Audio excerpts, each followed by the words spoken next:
Friends, అందరికీ నమస్కారం.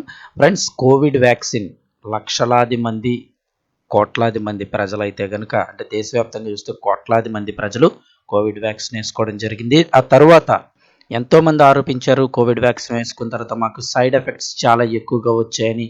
మోకాళ్ళ నొప్పులని, ఇలా తోళ్ళు నొప్పులు, కొంతమందికి వేరే వేరే రకాల సైడ్ ఎఫెక్ట్స్తో పాటు హార్ట్ స్ట్రోక్స్ కూడా చాలా మందికి వచ్చి చనిపోతున్నారని చెప్పేసి కూడా చాలా రకాల ఇబ్బందులు అయితే ఎంతోమంది చెప్పారు. అయితే ఇప్పుడు దీనిపై సుప్రీంకోర్టు స్పందించింది.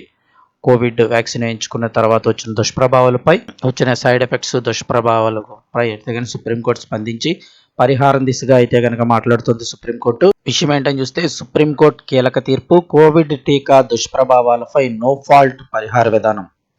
కోవిడ్ టీకా దుష్ప్రభావాల బాధితులకు నో ఫాల్ట్ పరిహార విధానాన్ని రూపొందించాలంటూ కేంద్రానికి సుప్రీంకోర్టు కీలక ఆదేశాలు అయితే జారీ చేసింది. కరోనా కారణంగా యావత్ ప్రపంచం అల్లాడిపోయిన పరిస్థితుల్లో భారత ప్రభుత్వం కోవిడ్-19 టీకాను అందుబాటులోకి తీసుకొచ్చి ప్రపంచానికి అండగా నిలిచిన విషయం తెలిసిందే. అయితే ఈ కోవిడ్-19 టీకా వేయించుకున్న తర్వాత పలువురు తీవ్ర అనారోగ్యంతో ప్రాణాలు కోల్పోయారని ఆరోపిస్తూ కోర్టును ఆశ్రయించారు. ఈ పిటిషన్ సంబంధించి సుదీర్ఘంగా విచారించిన సుప్రీంకోర్టు కీలక ఆదేశాలను జారీ చేసింది.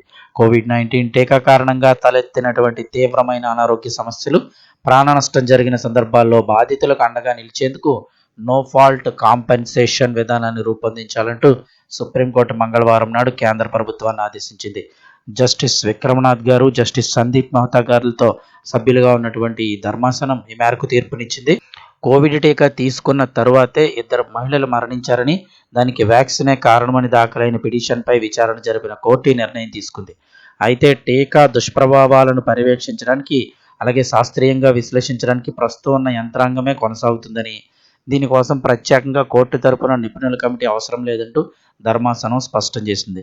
ఈ పరిహార విధానాన్ని రూపొందించడం అంటే అది ప్రభుత్వం తన తప్పును ఒప్పుకున్నట్లుగా భావించకూడదని, అంటే కోవిడ్ వల్ల ఇవన్నీ వచ్చాయి, ప్రభుత్వం తప్పు ఒప్పుకుంది అన్నట్టుగా ఎటువంటి భావించకండి అంటూ కోర్టు స్పష్టం చేసింది.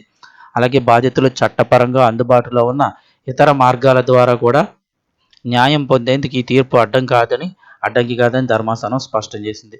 సో త్వరలోనే కేంద్ర ప్రభుత్వం అయితే ఈ కోవిడ్ వల్ల ఇబ్బంది పడ్డ వాళ్ళందరికీ నో ఫాల్ట్ కాంపెన్సేషన్ విధానాన్ని అయితే రూపొందించే అవకాశం ఉంది. ఆ విధానం రూపొందించిన తర్వాత మాత్రమే పూర్తి వివరాలు అయితే తెలుస్తాయి. ఎవరికి ఎంత పరిహారం ఏమైనా ఇస్తారా, ఏ విధంగా ఇస్తారు, అందులో ఏ సైడ్ ఎఫెక్ట్స్ వచ్చిన వాళ్ళకి ఎంత ఇస్తారు ఏంటి అనేది ఆ తర్వాత మాత్రమే మనకైతే తెలిసే అవకాశం ఉంది. కోవిడ్ టీకా వేయించుకున్న తర్వాత మీకు వచ్చిన సైడ్ ఎఫెక్ట్స్ ఏమైనా ఉన్నాయా, అంటే దుష్ప్రభావాలు ఏమైనా ఉన్నాయా, కామెంట్ సెక్షన్లో తెలియచేయండి.